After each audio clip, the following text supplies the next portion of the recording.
Good evening, everyone. I apologize for starting shortly after our 7 o'clock hour. We were having a few technical difficulties getting logged in and broadcasting via Facebook Live. Nevertheless, here we are. Welcome. I'm Dr. Jeffrey Ann Wilder. I'm the Executive Director of Diversity, Equity, and Inclusion for the district. I joined the district this past July, and I have to say I am so excited to be part of such an amazing school system. Welcome to our Shaker Rising Roundtable on Detracking. So Shaker Rising is the Shaker Heights Schools imperative that ensures equity appears across the district in everything that we do. It means that we will do everything we can to disrupt any structural inequities that impede our students from having an equal chance at learning and success. So tonight's conversation is devoted to addressing community questions and concerns about our recent decision to begin detracking at Woodbury and to consolidate courses at the high school. Before we begin tonight's conversation though, let's take a moment to lift up one of our videos from our recent Shaker Rising video project. So here's Matt Simon, our new coordinator of the Innovative Center for Personalized Learning, or the IC, offering his perspective on detracking. And in this video, we see Mr. Simon answering the question, what happens when we maintain the status quo?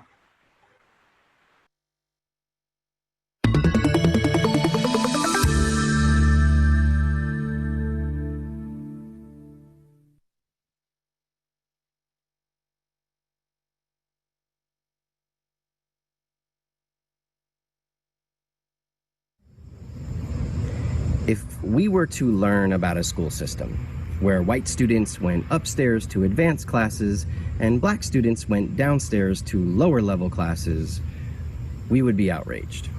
We would call that a racist system, and we wouldn't stand for it. And yet, that's pretty much what's happening right here in our community. And it is a problem. So we must change. Our Shaker Heights school system must change. And change is not easy. Change can be painful, but not as painful as maintaining our status quo. Not as painful as the way tracking manifests in our schools, where by the time our own K-12 students make it to high school, our lower level courses are overwhelmingly filled with black students. And our upper level courses are overwhelmingly filled with white students. We are better than this. We are a community worthy of a first-class education system for all of our Shaker students, not just for some of our Shaker students. We are a community worthy of a school system that welcomes and celebrates and supports the success of all of our kids. So let's do that. Let's be inclusive, determined, wise.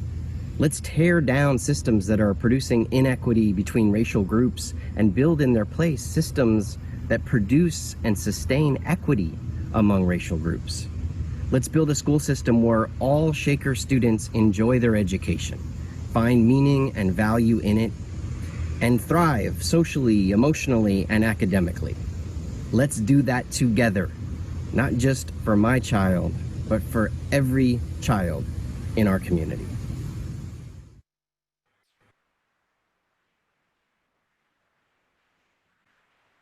So again, very powerful words from Matt Simon, who is the coordinator of the Innovative Center for Personalized Learning here in the district. Again, for those folks who might be joining us, just now joining us, I'm Dr. Jeffrey Ann Wilder.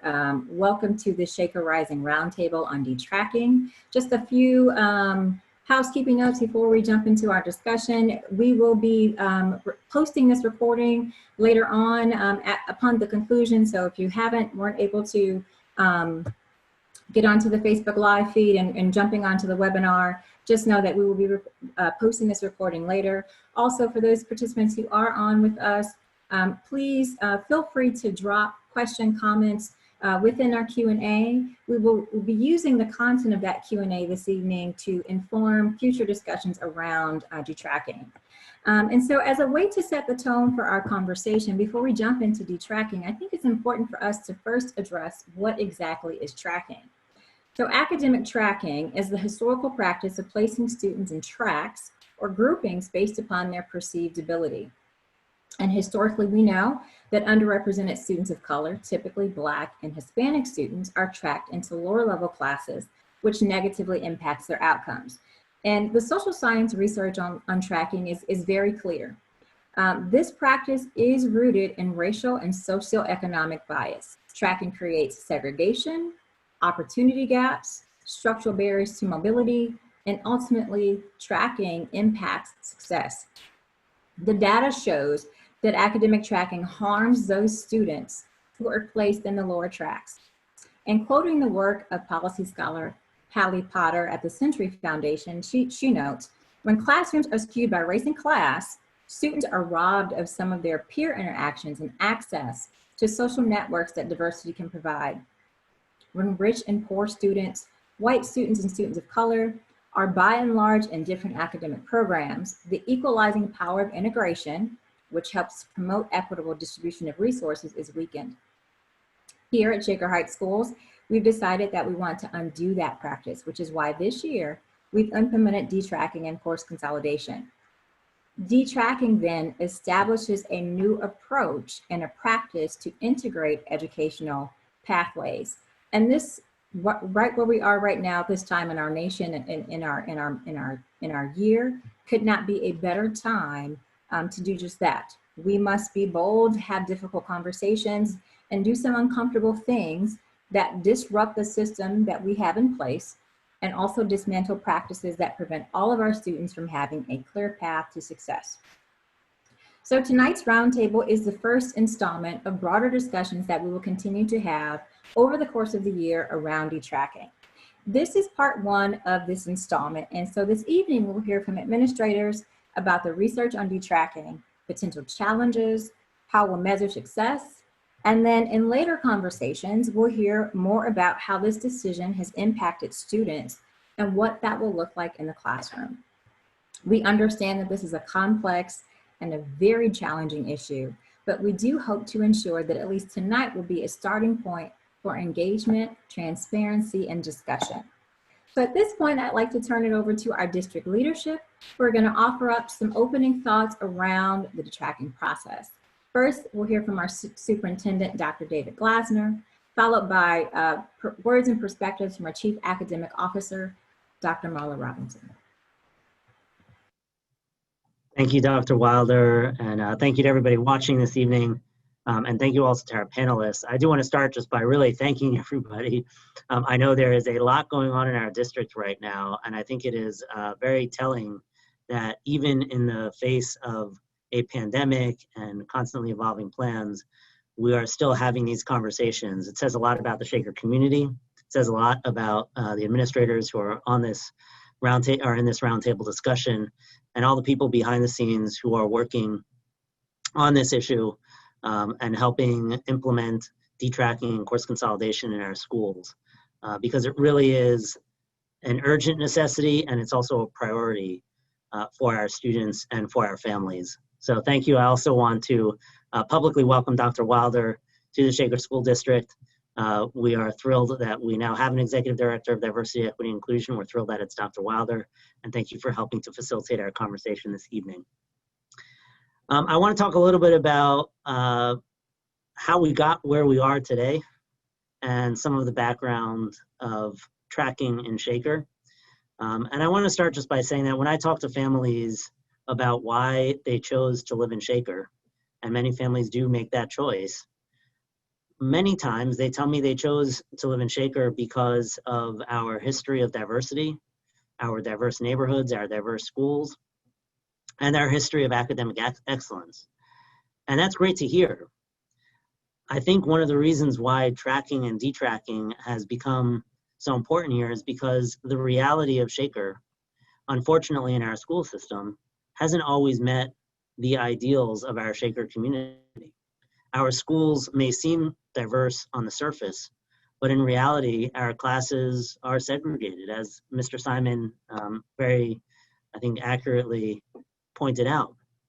I think we have a history of academic excellence for some, but not for all.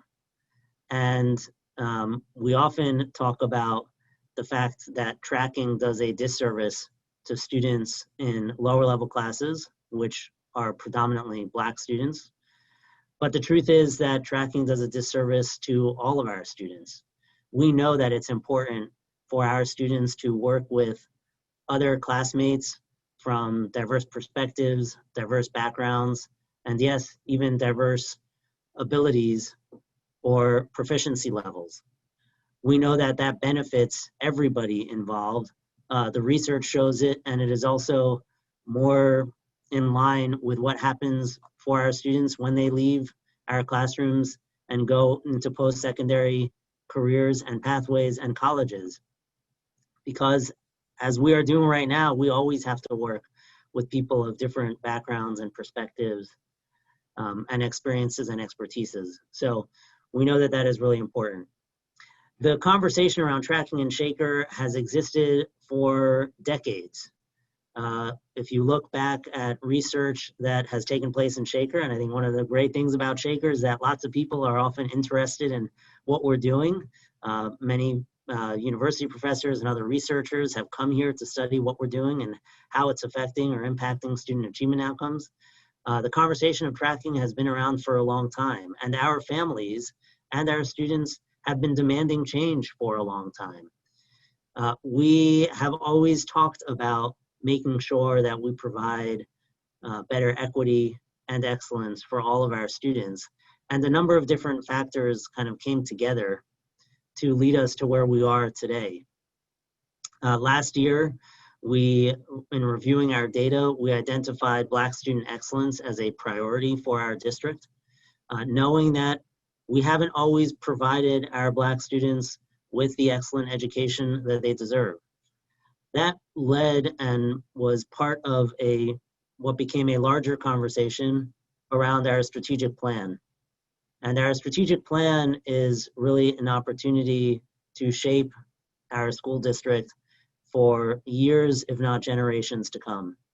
And our strategic plan, this strategic plan that we are under currently right now, rests on two pillars, on our educational equity policy and on our international baccalaureate framework. And that plan was adopted in March of last year and specifies that we are required and challenged to examine our course offerings and our course assignment practices to ensure that they are in line with our educational equity policy and our international baccalaureate framework.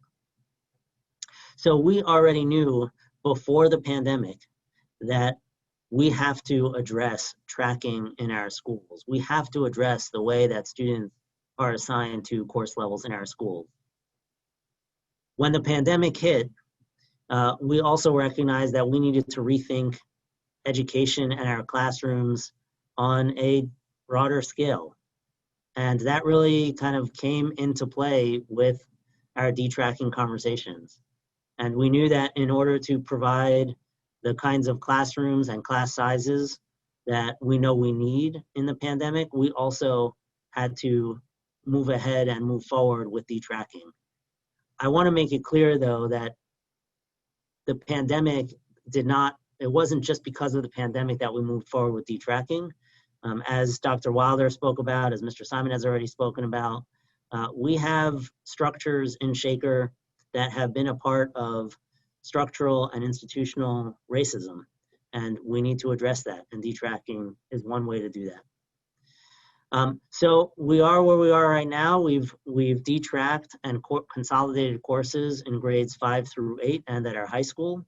I want to thank all of our teachers and instructional leaders who have really taken the lead in implementing this in our classrooms. And I'm looking forward to our conversation this evening. With that, I'm going to turn it over to Dr. Robinson, our Chief Academic Officer. Thank you.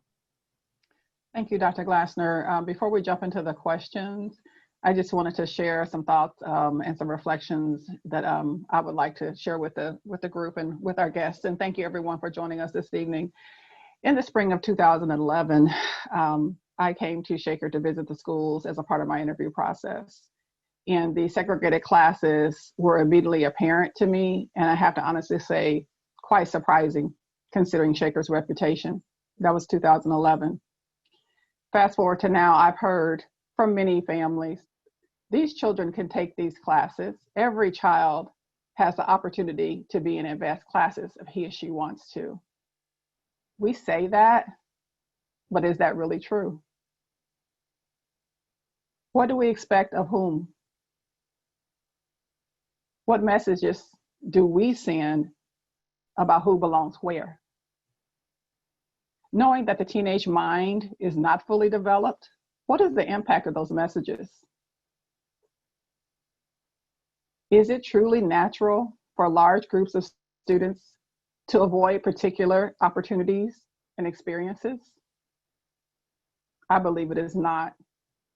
As I think about our students and as they matriculate through our school, a quote comes to mind that I would like to share with you tonight. This is by Carter G. Woodson. If you can control a man's thinking, you do not have to worry about his actions. When you determine what a man shall think, you do not have to concern yourself about what he will do. If you make a man feel that he is inferior, you do not have to compel him to accept an inferior status, for he will seek it himself. If you make a man think he is justly an outcast, you do not have to order him to the back door. He will go without being told. And if there is no back door, his very nature will demand one. Yes, we see powerful things happening in our classrooms. I am proud to work in Shaker Heights City Schools. We have amazing staff and amazing students. At the same time, we must recognize that American public education is fraught with the manifestations of racism and implicit bias.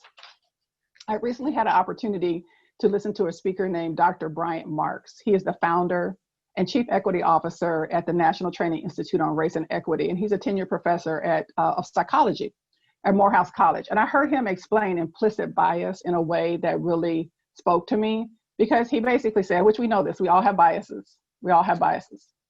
But he basically said, having them means you are human, not that you are racist. He talked about the concept of disproportionate exposure. And it went kind of something like this. If you, in your life, don't have interactions with certain groups of people, and the only exposure that you have to people from that group might be through the media. So you are disproportionately exposed to an image of that group of people that is not offset by interactions that you have in your personal life. So he talked about the fact that it doesn't make you racist. We all have biases, but basically disproportionate exposure is what contributes to implicit bias. He also shared that those biases are cultural, they're functional, and they're normal. And as I listened to him, I've heard lots of presentations in my almost 30 years in education. I really like the way he presented it, because not to say it's not our fault, but it's disproportionate exposure. And it made me even think about some young people that I spend time with. We have had a superintendent student advisory council for about 5 years now. This council is made up of a diverse group of high school students. And we've actually had this group over 3 different superintendents, and I've been with all of them. I've been fortunate to be with all of them. And so I firmly believe in the power of student voice. Our students are the ones that are in the schools every single day, day in and day out, in the different classes, in the different spaces. And I can honestly say with you that no matter who is on the council, because the children rotate through, they come in and they go off. The longest they would be on there is 4 years. They're not always your go-getter students. We have students that struggle academically and students that struggle with personal problems. No matter who has been on that council, the lack of diversity within our classrooms is shared as an issue and a frustration for our students. They talk about having friends that they were with all the time until they got to about 5th grade, and then the students were separated on race. The students repeatedly and passionately ask, why doesn't the district just fix this? Why can't you guys get this right? I'm reminded of a visit about a year ago that Dr. Glassner and I did at Woodbury. We were making a video about the rollout of the one-to-one, and with coronavirus, that seems like that was like ages ago. And we went to visit a classroom where a teacher was being very innovative with his use of the technology with the students. And upon walking in, we noticed very quickly that the class was probably 95% African-American. I think there was maybe one Caucasian child and one or two, maybe 3 biracial children. And so I kind of leaned down and I said to one of the young men, I said, excuse me, where are the rest of the kids? And he said, oh, all the white kids are enriched. So that's a child that's maybe 11 years old.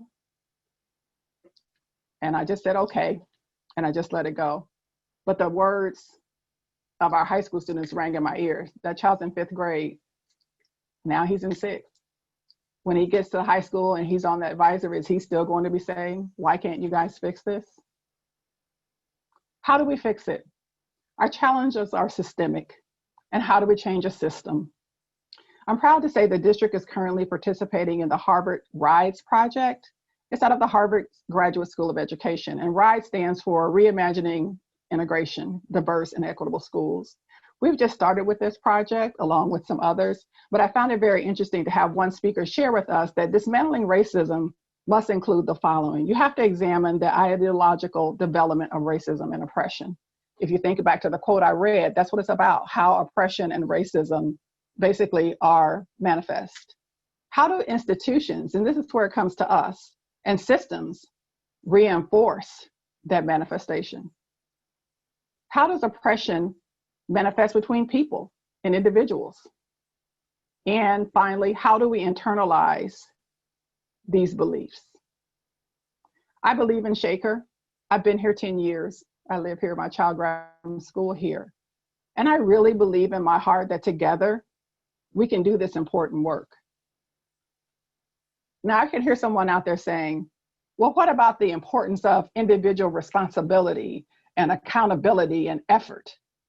Do you not support meritocracy, where the individual that works hard gets the spoils, and if you don't, you don't?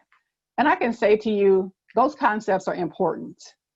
I'm rather old-fashioned. I worked very hard to get to where I am. My parents worked very hard for me to be where I am.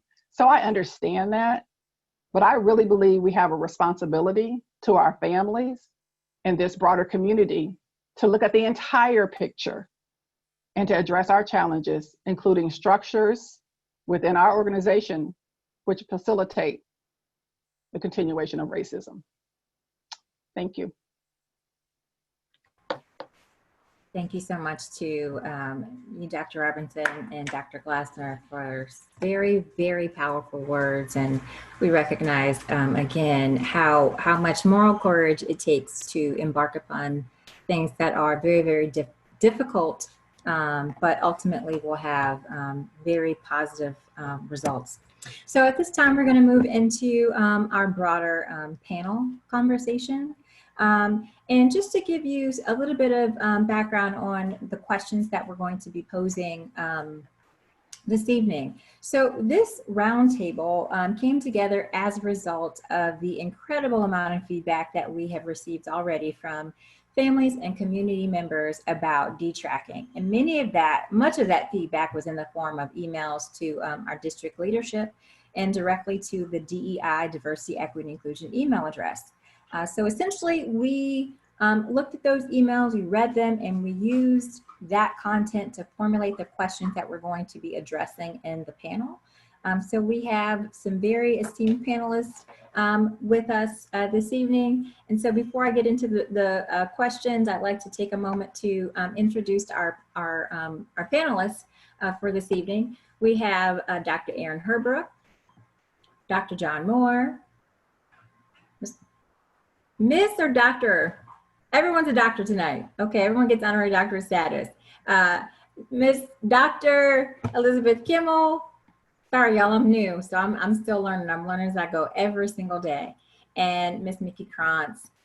Thank you all so much for holding it down and jumping into these questions. So essentially, again, we took the content from these emails to formulate questions, and we're essentially going to address questions put them in two buckets. The first bucket or first classification of questions are more broader based questions around detracking, looking at the big picture and the long-term implications.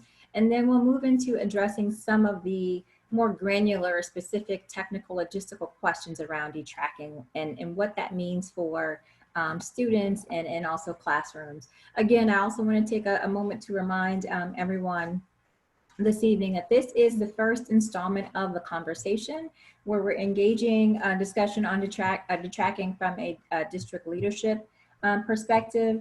And then we will use continued feedback and content that we received this evening to inform future conversations around detracking. And so with that, I'd like to start with the first question. And typically I'll pose the question, we'll have 2 to 3 of our panelists weigh in. We're gonna have a semi-structured conversation around this.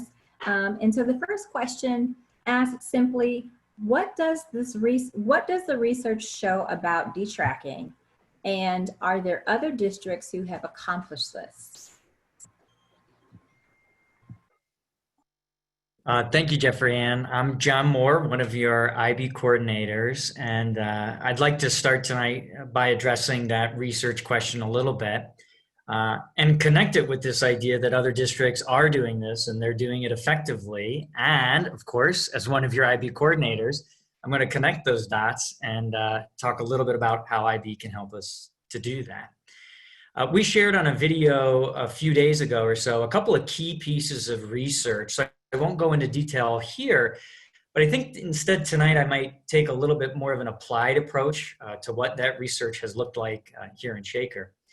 Ultimately, that University of Pennsylvania 2009 meta-study, they looked at 15 different studies over the course of, I believe, 4 decades, really asking the question, what are the pros and cons of detracking schools? And ultimately what they found on this publication was that young people who were formerly in what we might have called the lower track classes, their academic achievement raised dramatically by being in these mixed classes with typical and even accelerated peers. I think what's really important for our Shaker community to wrestle with, or a concern that at least has been somewhat expressed, is what's the impact on the other classes, on maybe what you would consider your honors class, for example.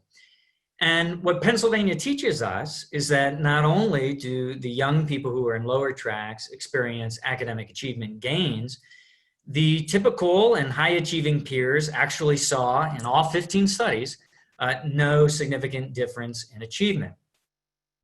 Now, I think what's important about that study is that it was a statistical analysis and it didn't really dig into the way that the school districts did the detracking.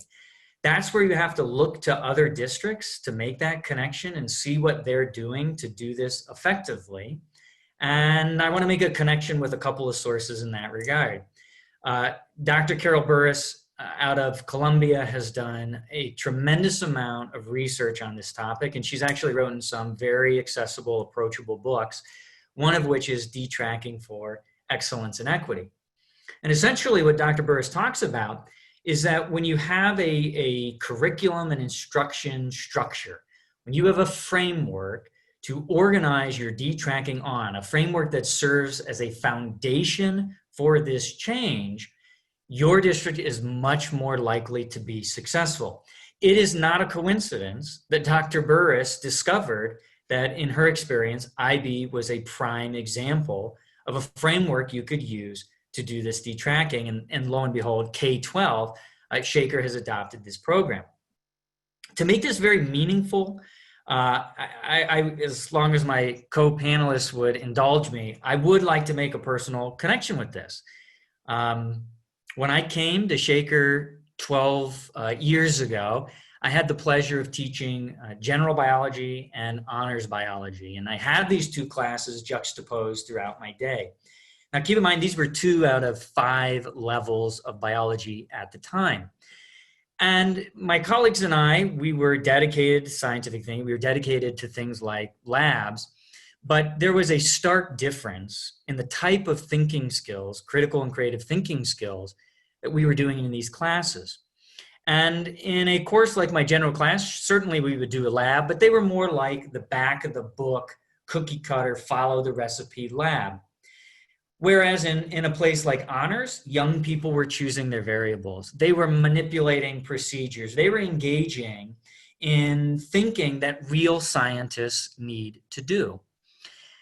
When IB came around, specifically the middle years program, that understanding of how science was done in our schools was upended. And to the credit of my biology colleagues, when we adopted the middle years program, we started to collaborate in a way that was virtually non-existent before.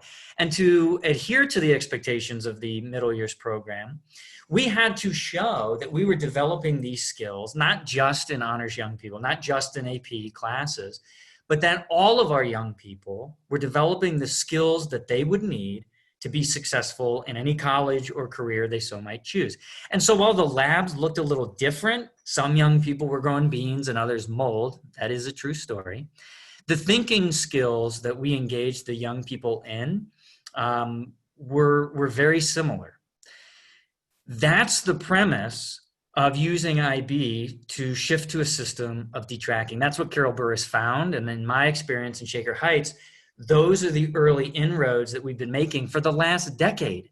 When teachers collaborate across these levels, the need or the distinction between them melts away. And there's still a lot of work to be done, and we need to support these young people with social and emotional learning and health. But as far as curriculum and instruction is concerned, the connections between the levels are there, and it's a true testament to my colleagues that the collaboration is going to make sure that this change is not only okay, but we thrive and our young people are successful. The final thing I want to say on that is, are other districts doing this? The answer is a resounding yes. One of the most fascinating examples that I've seen is out of Dobbs Ferry in New York. And the brilliant thing that this school district did was ramp up all of their curriculum instruction through the middle years program and ensure that all young people get experience in high achievement, high academic, rigorous classes in the form of the diploma program courses starting in 11th grade. And when I talked with the coordinator at that school, she said, here's the secret to our success. We did not level kids down. We did not engage in tracking young people down, but instead we elevated the thinking and learning of all of our young people, and we embedded supports throughout the day so that all of our kids were accessing high achievement, high levels of academic success with support. And she had me convinced those are two very different ways of conducting school. I'm very proud that we are moving in the direction of high achievement and high academic success for all of our kids. And I think we owe it to them to give our support along the way. So thanks for the opportunity to share some insight and some personal connections tonight. Thank you, Dr. Moore. So I'm going to introduce myself. My name is Mickey Krantz. I'm the Director of Secondary Education here at Shaker Heights. And I'm also going to have Elizabeth Kimmel introduce herself. We're going to take the next question to answer. Mickey, before we jump on to the next question, I actually just wanted to add a little bit to what John just talked about, other districts. Since it is a question we get a lot, are other districts doing this? John, I agree with you. The answer is definitely a resounding yes. We are part of a network of districts across the country called the Minority Student Achievement Network.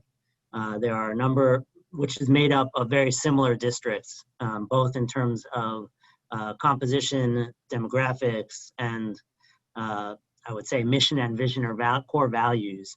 There are a number of districts in the what we call the MSAN, Minority Student Achievement Network, that are doing variations of detracking.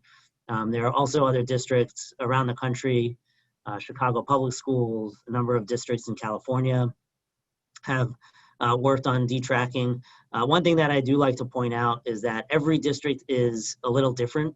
And for Shaker, we have learned from the experiences of other districts and really made sure to take those learnings and apply them to our own specific structures.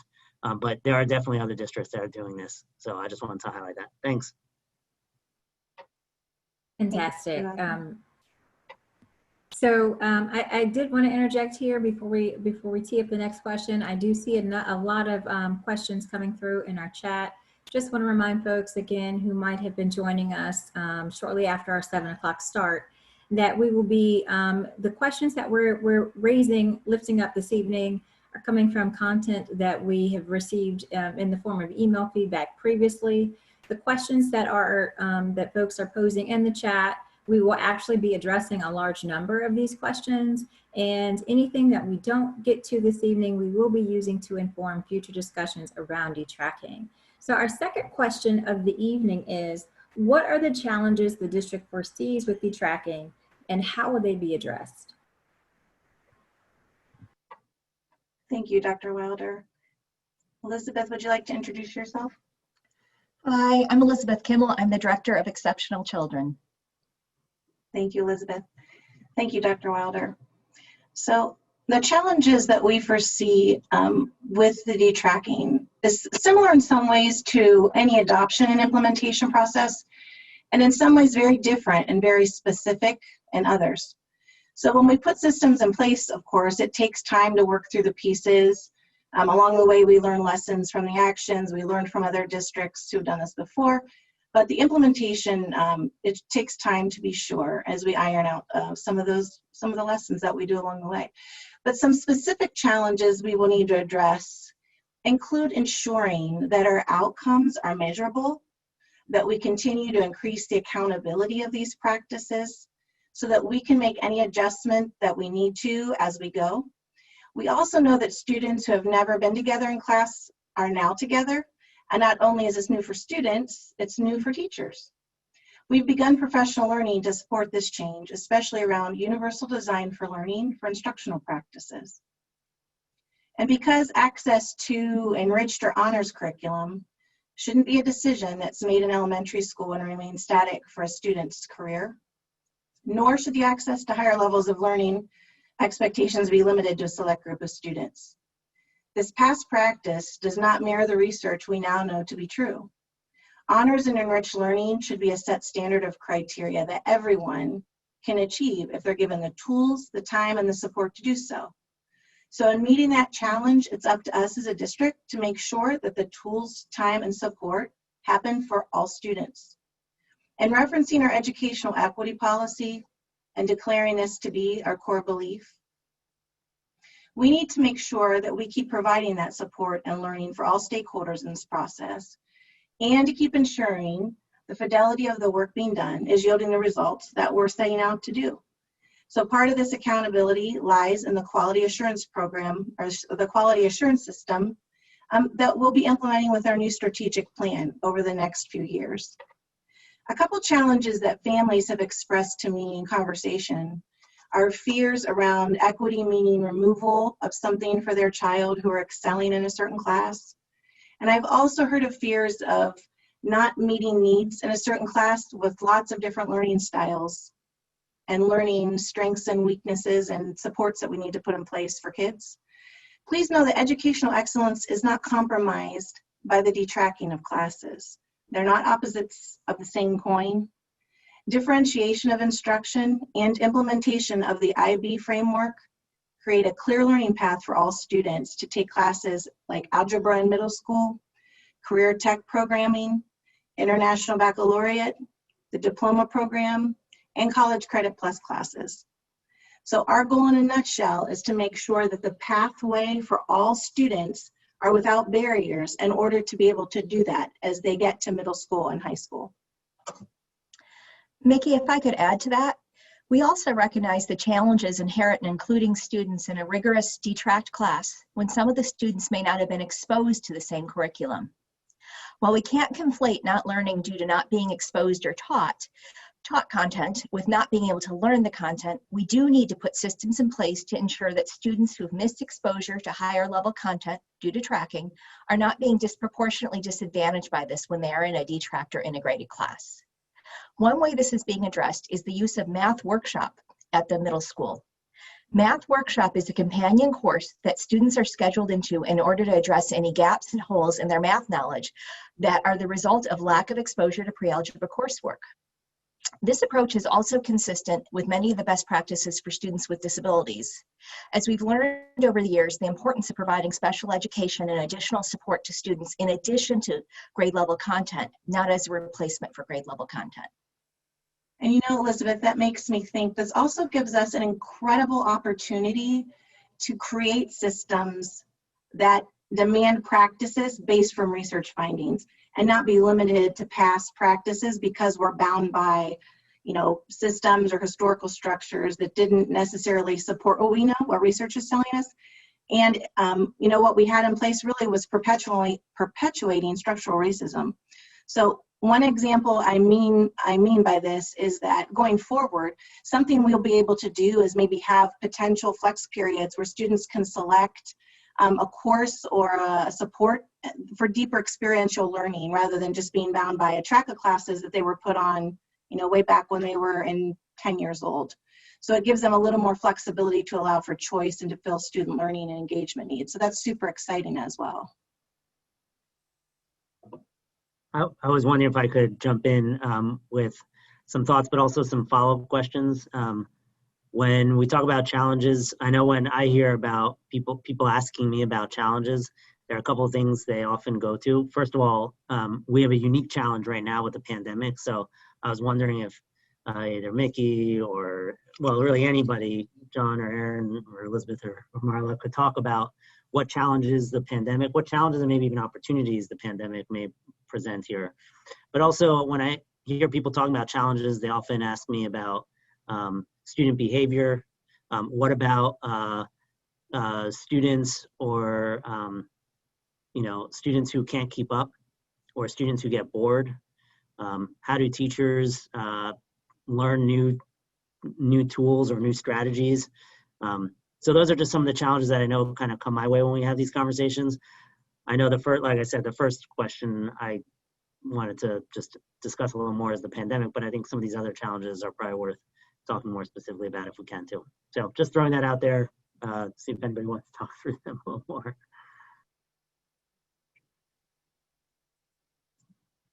So I don't want to overspeak because I've been speaking so much. So I'll give a pause here in case someone wants to interject, and then I'll.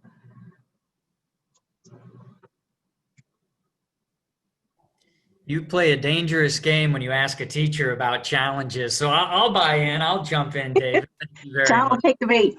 I'll take your bait. Folks, it's challenging to be an educator. Full stop. But when you add on a pandemic and some pretty massive district level changes, I feel for all teachers these days, and I really feel for a lot of our colleagues in Shaker. The challenge, I think, is being able to plan lessons and units that you can guarantee are going to reach, engage, excite all of your learners. That is a challenge. That's a massive challenge. The one thing I can say to that, as of right now, is that my colleagues, our colleagues in Shaker, and the strength of their collaboration gives us the resolve and the wherewithal and at the end of the day, the ability to be successful in this. If any one teacher had to figure all of this out on their own, there is no way we could make this successful. But the reality is, as I spoke to before, we've had teachers collaborating across levels for years now. And what that means is we've got a wealth of resources, years in the making, that are going to make differentiation for different learners or specializing lessons for different learners infinitely easier. So yes, I think this is going to be challenging. And I think the strength and the collaboration of the educators in this district are what's going to help us thrive. And John, I'd like to add some things I've observed. So from the pandemic and the challenges it's created, it's also created incredible opportunities for us in the way we have traditionally done school, and how we've had to kind of go from kind of like an emergent turnaround and how respond to that, very unexpected way that we had to do school as an immediate response. And then as we've kind of developed back into best practices, and as John was talking about the collaboration, I've seen this amazing, really, it's just been impressive. So I've seen teachers share, not just as John was talking about too, between levels, but I've also seen this incredible collaboration between all the buildings.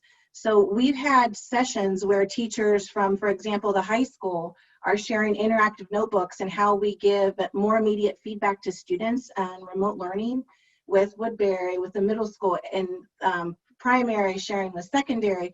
And so the tools, you know, at first we kind of had to figure out which tools and how we're going to deliver the instruction. And now we're looking at, with our goals, backward design around performance tasks. So our practices are driving the tools, and the tools that we've come up with just through collaboration and people sharing what they've done with Nearpod have been extraordinary.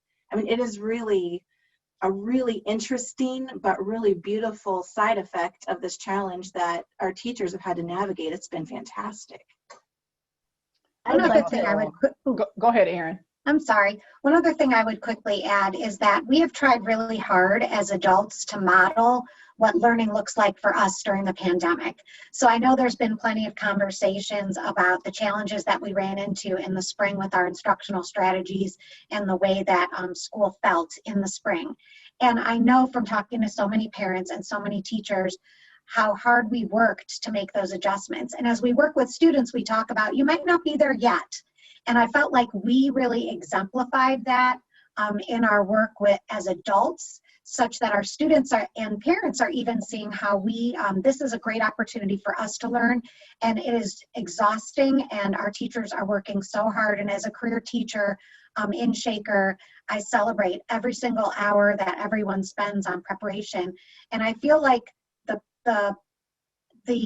just the general outcome of having done something on the fly that maybe didn't go as well as we thought, and really transitioning to a much better system and structures this spring is just evidence of really what this district is capable of in so many other ways.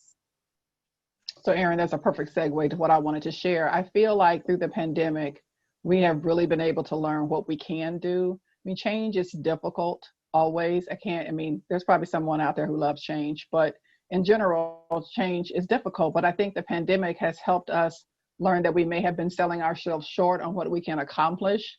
Our teachers have worked very, very hard for new learning and to change how they instruct. And they were trained to teach a certain way in college. And then this fall, we had professional learning on lesson design and how you design a lesson so that it meets the needs of a larger group of students. Your students might be, this range as opposed to this range, and what are the tools you use, and how do you design lessons to help them all reach the same outcomes, but through different pathways. And we have all we were fortunate enough to sit into some of that professional learning. I can also say, I talked about, I've been here 10 years. I'm like the senior person in the group. We have put structures in place that are there to help teachers. We have instructional coaches. We've not always had those. Our IB person is now at the district level working with teachers. And so we have tools now that we didn't have even 5 years ago. And so, we believe in what we can do, and we believe in our teachers. Our teachers care for our students. They work very, very hard. And I think, in general, educators often like to play it safe, but I think the pandemic kind of ripped off the Band-Aid, and we had to change. And I think that's been a good thing for us, even though, yes, it's exhausting. So please don't throw tomatoes when I leave the building tonight. I understand it is exhaustive. It's exhaustive, but we should feel proud because the remote learning that we've been doing this fall has been very, very powerful. I'd also like to weigh in on the timing and the pandemic piece. I had the opportunity a few weeks ago to be part of a stakeholder group with the Ohio Department of Education. Ohio Department of Education is looking at making some changes in how they assess and respond to racial inequity in practices and results for school districts. And when the Ohio Department of Education proposes a change, they're required to bring together groups of stakeholders to get feedback. And one of the questions they pose to us is, what would you say if another district asked you, why are you doing this in the middle of a pandemic? And the two themes that the 50 or 60 of us on the call kept coming back to is, one, if not now, when? How can you live in this country right now and not recognize what racism is doing to all of us?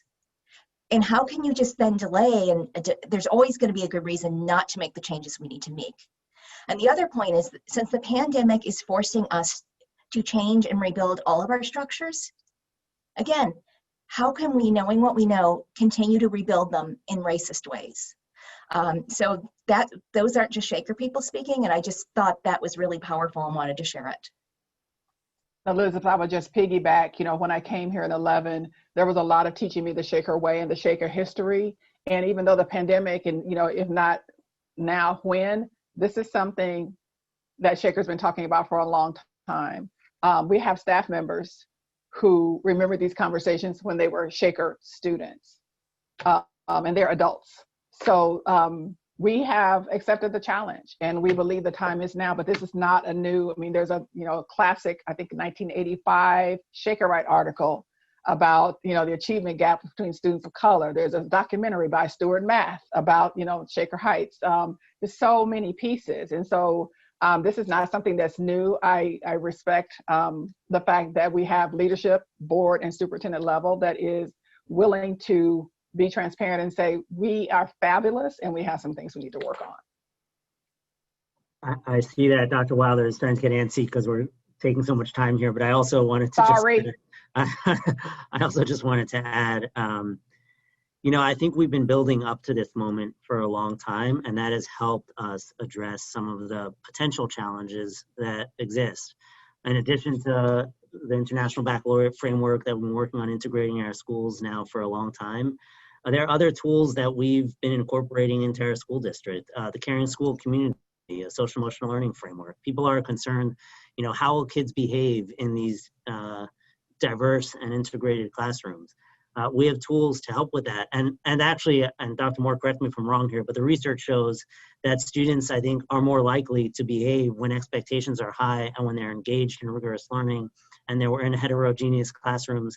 And so some of those, I think, concerns are addressed by the fact that we are creating these new and positive learning environments for all of our students. And we have tools. I know, Mickey, you mentioned Nearpod. We've been working on integrating new technology tools in our classrooms now for a couple of years so that we can provide targeted and individualized instruction for all of our students so that we're really meeting students where they are and meeting their needs in a diverse and differentiated classroom. So anyway, I know people have mentioned that already in this conversation, but I just wanted to highlight that. And Dr. Moore, you look like you were about to say something in response, so I don't want to cut you off. You're good. Dr. Wilder, I'm sorry, just one more thing. This is my 26th year in Shaker, and I would be remiss if I didn't acknowledge that there has been unbelievable, unleveled classroom instruction going on in this district for years. I know I was an 8th grade American history teacher. It was an unleveled class, and we met the needs of all of our students, and our staff can do it. What the change is that we have put them in those boxes, the students, that being the students in these different categories, and taught them with that specific way of thinking. All of us can do this. We're all going to need support, but it has been going on at very high levels for a long time. Well, I think folks who are joining us for this webinar would not believe the high level of preparation we did for this evening. We have lots of talking points and a script, and look at this wonderful organic conversation that's happening this evening. So I love it. Let's continue to keep it going. The next question, the next couple questions I think we may have already addressed. And so I'm gonna just throw those out just so our audience members can hear what the next questions were. And then if we're in agreement, we can speak to those, or we can keep moving to the next ones. So the third question was related to teacher training. What training has been provided to teachers to manage this change? And I believe there has been lots of discussion around teacher training, but if someone else wants to jump in here. I would just like to add that we're not finished. We know that you can't, what they call spray and pray. You don't just do PL, professional learning, and just leave it at that. So that's an ongoing process. And even if you look at the work around equity, awareness is one piece, but there has to be a plan of action to address our biases. So it's an ongoing process. I would just say that Mickey talked a little bit about what we had in the fall, but it'll be ongoing. I would like to speak a little bit more to a couple specifics, and I'll try to just summarize them. So to Dr. Glasner's point around the training, there has been ongoing training, and as Dr. Robinson has said, and Dr. Herbrook for years. And part of that is differentiation. So this is not new at all. for our teachers. It's part of teacher preparatory programs, it's common professional learning offerings, etc. But our teachers specifically have taken even further steps around universal design for learning principles, which is different ways that teachers present, represent content, and the way kids engage with content. But all the while, the learning expectations are high for all students. So that training and support will be ongoing, and we're also going to be adding in, we've also worked with, for example, performance task aligned to standards, depth of knowledge and how those interact with assessments and standards, so that we don't unintentionally create cognitive tasks that have lower depth of knowledge than what the standards actually are. We're also going to be working with data analysis, culturally relevant teaching practices, and the refinement of our International Baccalaureate assessments and instruction. And at the high school, we're also beginning to define profiles of a graduate. What skills and knowledge must all students have so that they're prepared when they go out to the workforce and the college level? And how do we ensure that those same skills are embedded in all of our classes, so there's not that break, so we don't have kids taking remedial classes when they get to college, or they can walk into the career path fields and be ready. We're also taking on some larger systemic changes in professional learning as well, such as continuing to refine revisions in our overall curriculum mapping and measuring the demographics and achievement of our students to help ensure that we're meeting the goals we're setting. And these processes are aligned to our goals on the district's strategic planning over the course of the next 5 years. We're also reimagining the research around growth mindset and the myth of average. This training is really critical because aligning rigor and depth of knowledge levels and universally designed opportunities and coursework alone is not enough, because students need those soft skills in order to engage with that successfully. They need to know what to do, not just what. They need to know how to do it, not just the what of what's going on. So those things are really critical in the coming together of the training and support. The teachers truly have been doing a lot of these pieces for a very long time. I also wanted to point out, and I witnessed this myself a couple weeks ago, teachers are taking on, and I don't mean just the instructional coach and just the IB coordinators, other teachers are providing professional learning for other teachers in the district. They're sharing their learning about what's working and what's not, and it's fantastically powerful. I got to watch a session with the high school team. Dr. Moore was a part of that with Molly and Adam, Ms. Babcock. And John, did I leave someone out of that?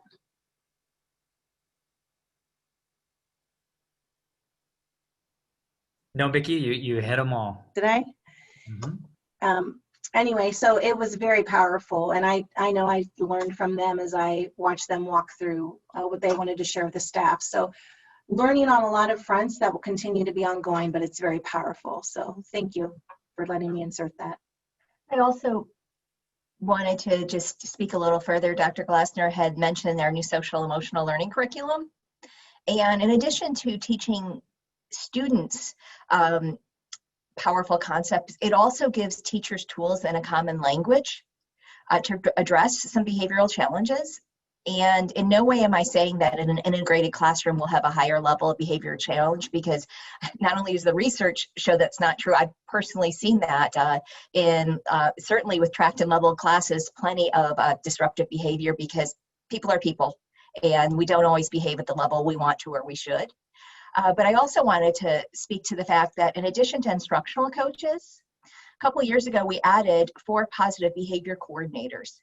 And their role is to support, their primary role is not to work with students, it's actually to support teachers and provide job-embedded professional learning to teachers on how to manage different types of behavior or situations that people might perceive as disruptive, and also to help design lessons that are going to meet the emotional and behavioral needs of students as well as academics. So that's another piece of support that we have in place for teachers that does support this change. If I may speak to the training just briefly, Elizabeth, you said for me as a teacher, the magic words, job embedded training or professional learning. So I think we definitely need to support colleagues with clear, specific, explicit training on how to differentiate for a wide variety of students. I agree to that completely. And I want to acknowledge the incredible professional learning that happens during every collaborative planning session.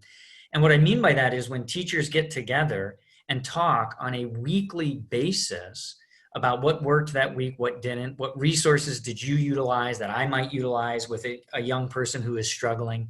These are the conversations that are grounded in reality. These are the conversations that lead a teacher to walk away with a resource to help a child.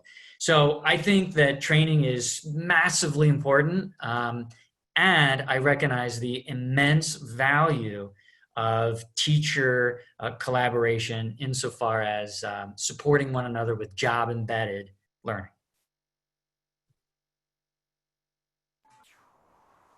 Okay, I'm sorry, Erin, did you want to chime in there? Okay, so the next question relates to measurement of success. What measures of success will be used to determine the results of detracking?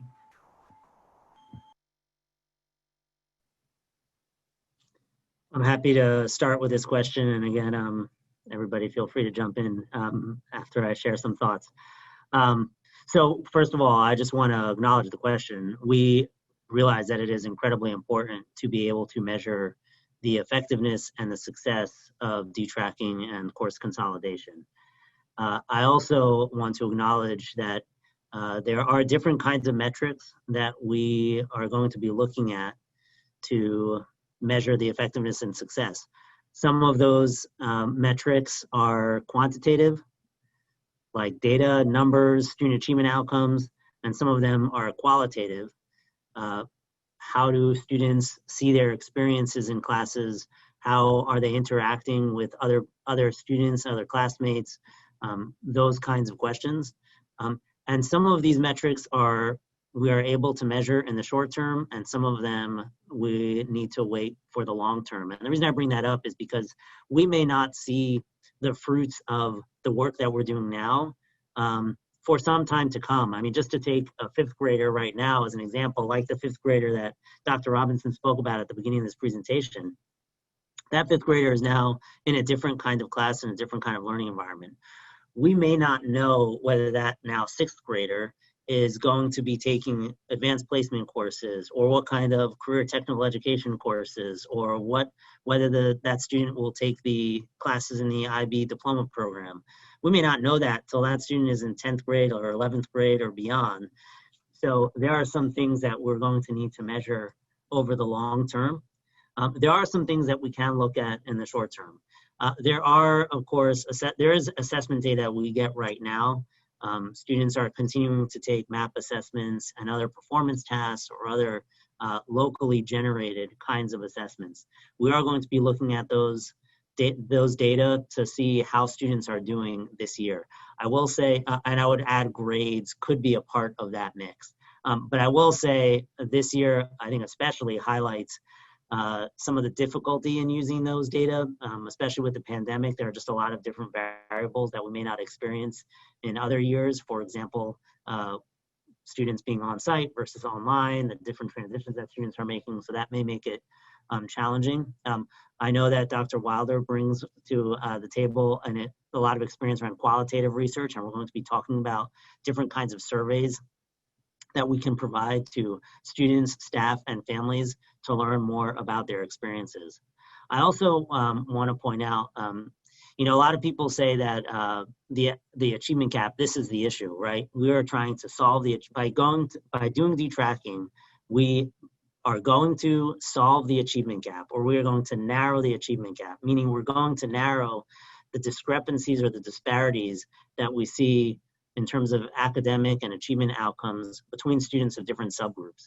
I think it's important that we see that gap narrow and that detracking leads to that. But I also want to make sure it's clear that that alone should not be the only metric, and is not the only metric that we're going to be using to determine the success of detracking. The reason I bring that up is because the achievement gap, or the achievement gap, is deeply rooted in many different factors of American history and American society. Some educational research and researchers and theorists even propose that the measure of the achievement gap is itself a racist measure because we're really comparing, we're saying that one group is always inferior to another superior group, and that's the measurement that we must always take. So I know it's something that here in Shaker we've talked about a lot. It's a conversation. The achievement gap is a term that comes up in conversations in districts around the country. I just want to be clear that that is not the only metric that we will be using to determine the success or effectiveness of detracking and course consolidation. Again, I'm happy to yield the floor to anybody else who wants to jump in on this topic.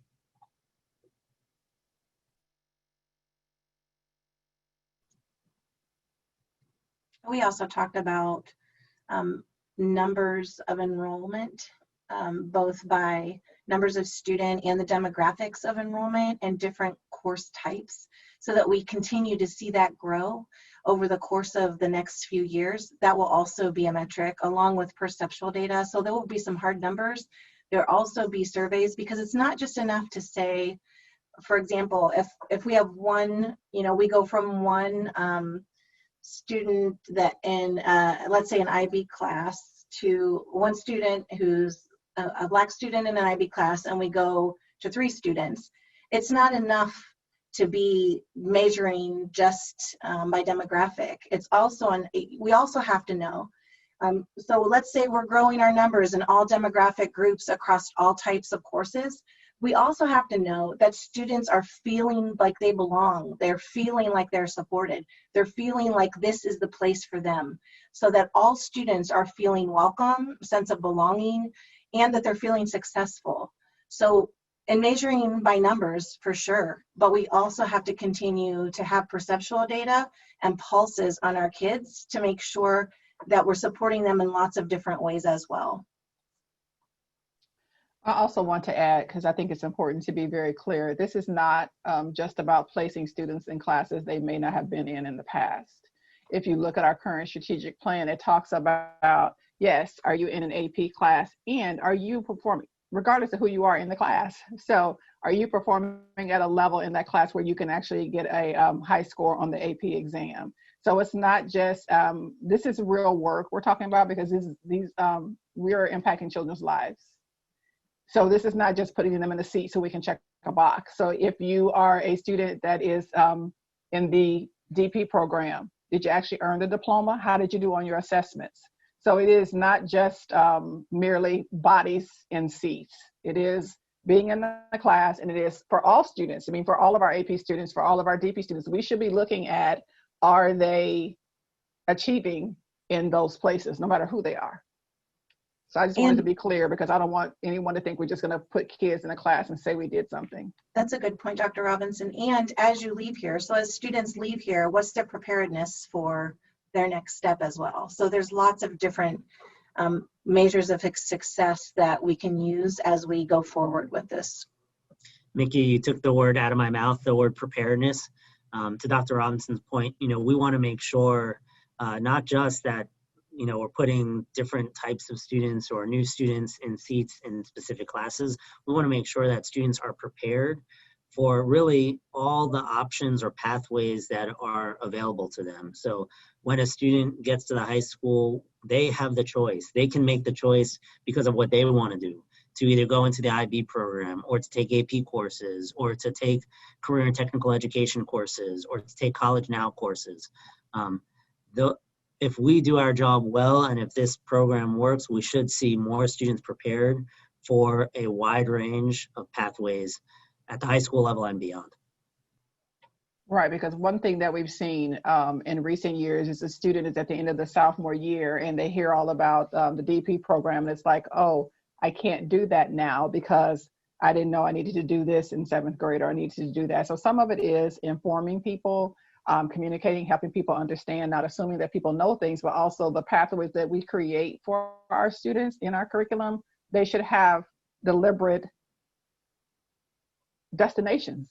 You don't need a pathway that kind of leads you nowhere viable. That's not appropriate.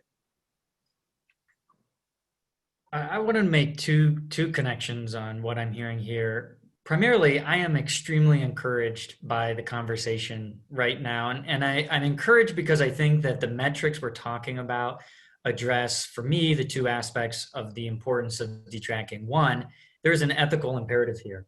And through the qualitative research and that sense of welcome or belonging that Mickey talks about is massively important for a large constituent of our Shaker community. But it's not an either or. The other aspect of this we're talking about is academic preparedness. And what the research indicates is that these two things go together. We are not sacrificing one for the other. So to know that we are monitoring and measuring, that if we are following the path of these other trailblazers who are having tremendous success with detracking, it's very encouraging as an educator and as a member of this school community. The other thing I wanted to say is we've heard again and again about preparedness and AP classes and IB classes and these sorts of things. Shaker still and will always have extremely rigorous course offerings that we want more young people prepared to take. So I think that there might be a lot of concern about what this move does to high achieving students. But at the end of the day, what's partially driving this is to have more high achieving students who are well equipped to be successful in some of our most rigorous course offerings, the AP, the IB. So again, I'm very encouraged by the words of my fellow panelists, and I appreciate that.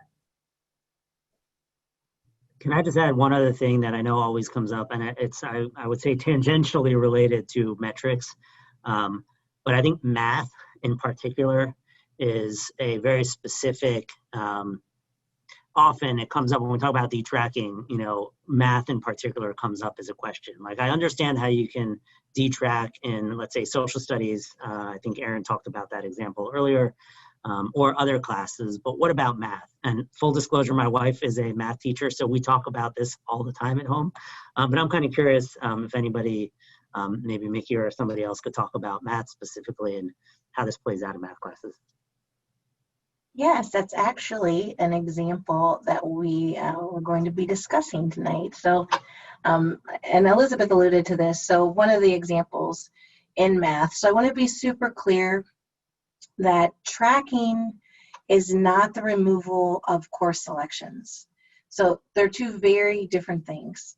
So there's still going to be geometry, there's still going to be IB, there's still going to be DP classes, etc. But what I want to be clear about is that tracking, let me go back to this. So course selection, if I could say that 5 times fast, will still be available. So for example, one of the goals with math specifically is that we want to make sure that all students have the ability to be able to take algebra in middle school. The reason this is critical is because algebra is a gateway class for students to be able to take higher level math classes at the high school. So what happens, you think, if my child hasn't taken pre-algebra? What if, what if my child isn't ready in middle school, etc.?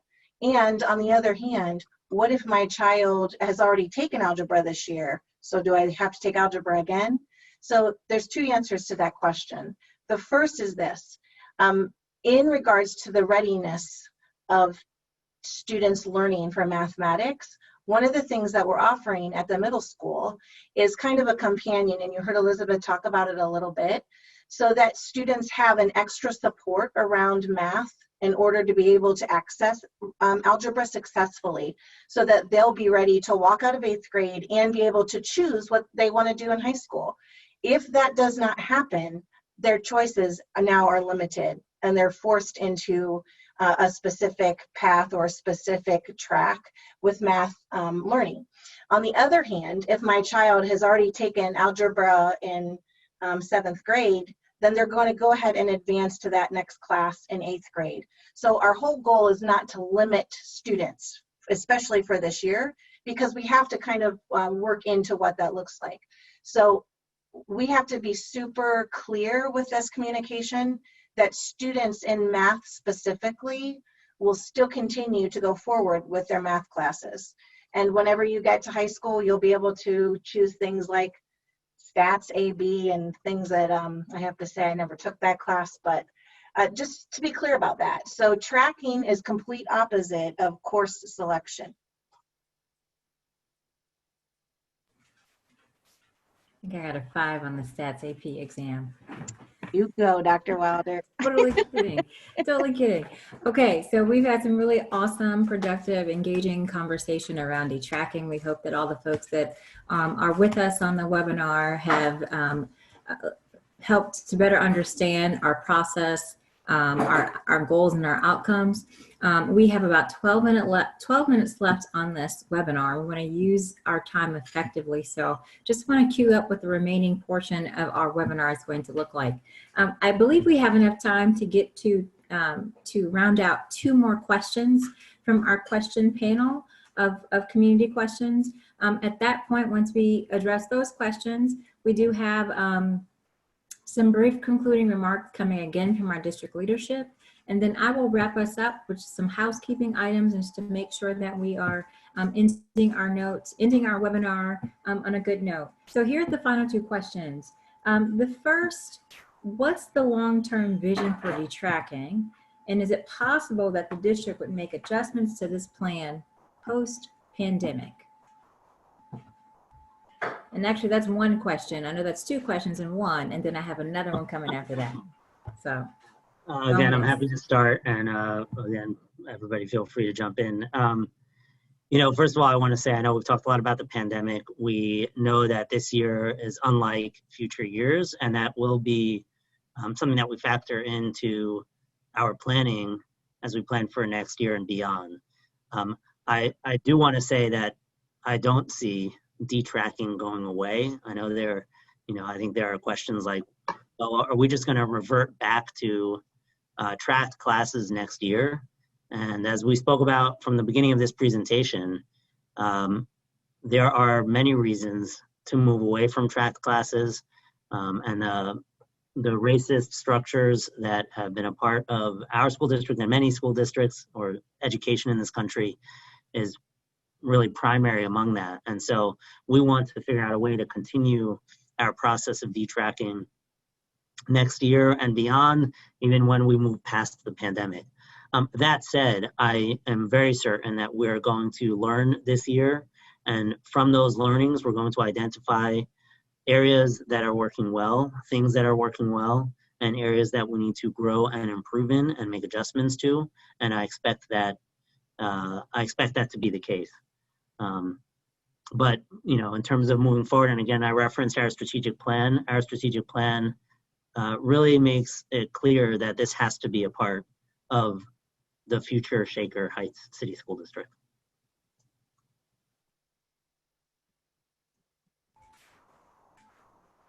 Okay, with that, we'll move into our final question. I know there's a lot of questions that have come through our chat related to detracking by grade level, and so we'll end there. What does detracking look like by grade level, and what are we doing this year? So I just want to clarify, like I said a little bit about before, is that tracking is not course content selection. So they're 2 very different things. So advanced placement, international baccalaureate, career tech, college credit plus classes, and different types of classes will still exist. And students will still have the opportunity to take those classes and be engaged in IB programming starting with their very first day of school in Shaker at whatever grade that is. So our first goal in this work is to make sure that all these classes are more accessible for every student, not just some students. Our second goal with this work is to deconstruct past tracking practices. So just to kind of conclude and refresh this, tracking refers to the practice of ability grouping, and that limits students by a category label that designates a predetermined ability or what someone thought or a test dictated, or it's a barrier for a group of students. And that label tends to follow students their entire school career, which in turn limits the access and the opportunity for students across the district. So there's been decades of research indicating that tracking contributes to widened opportunity gaps and segregated classrooms and lower achievement for students who have been placed in the lower level tracks. And many researchers have found that the deconstruction of those tracking practices have often revealed implicit and systemic biases that restrict expectation for student outcomes, as well as the access to those opportunities. So some examples of the removal of tracking from Shaker schools translates into classes that were labeled enriched at Woodbury. These classes actually had the same state standards as the core classes. So our goal is to increase the enrichment for all students utilizing the same standards that went through both of those classes. The same could be true for honors versus core classes in the middle school and high school. So what designated an honors class had historically been translated into maybe more work, and actually was more of a subjective set of criteria for what makes up an honors math class versus a different honors math class, and it looks very distinctly different. So honors and core classes do not have different state standards. They have the same state standards. And in fact, this past school year, when doing some assessment analysis of our internal final exams, we found that some of the exams for honors and core classes had the exact, almost identical questions for each of those types of classes. So instead of having invisible barriers for students achieving at different levels, we need to hold high expectations for all of them and have clear supports for students to achieve those levels so everyone has the chance to engage with higher expectation and learning outcomes. Another example I can give would be the removal of tracking on the ground at the middle school with that tandem class we talked about with the math workshop, so that students have an open opportunity to take more and different types of classes and not be limited. So I'm going to ask Dr. Herbrook a little bit to talk specifically around the work that they've been doing in the primary program as well. Thank you. Just very quickly, I am excited to share some of the things that we have been working on for the long term and then some newer activities. First of all of us who have children in our primary schools, our elementary schools, recognize how embedded our IB program is in the daily lives of our students in our classrooms. So we are really excited about the work on agency, on action, on inquiry, and all of those things create motivation, create interest that we are trying to continue to encourage in our youngest students so that that grows with them as they move and matriculate up in our schools. So our work with the IB program is taking on a new foci this year with our IB coordinators going into classrooms of all students in grades K to 4 and doing co-teaching with the classroom teachers on rigorous IB inquiry related assignments, practices, and activities such that all of our students are having the experience of really gaining some special, fun, interesting ways of looking at learning. And the teachers do that on a regular basis as well, but this just provides another level of opportunity for that collaboration that Dr. Moore spoke about that's so very powerful. So we're very excited about that. In the past, that was limited to some of our older grades, and we're excited that our IB coordinators are moving into all of our classrooms this year. Additionally, we have been working on our math instruction, which, as you can hear, is very much a foci of this work as well. And at the elementary level, we are evolving into a math way of thinking that involves conceptual math instruction. And that basically, to the general kind of way of thinking, is not necessarily as focused on all of the memorizing of facts, but the understanding of why the numbers add up the way they do, why the numbers look like this, why the problems end up the way they do, and that there's not necessarily one answer to any problem in math or obviously in any other subject. So we've been working intensively on this work with our teacher leaders, and we are engaged in lessons this year and beginning lessons from our conceptual math framework. And those lessons as well are being collaboratively planned by grade levels and teachers within a grade level, and involving our instructional coaches who too will be going in, modeling, co-planning, co-teaching. So we're really taking this very seriously and are supporting these efforts all the way across, beginning with our very youngest students. I just have to jump in really quickly. A lot of the concern around the detracking, of course, starts at Woodbury, because that's where all the students come together, and we've historically had those classes. And I just want to say this very clearly. As I started off talking about the structures that we have in our practices, you know, there's a belief that students ended up is in certain classes because of test scores and ability. And I can say, honestly, that's not been the case in Shaker. It's who made a call, who knew to make a call, who knew to make a push.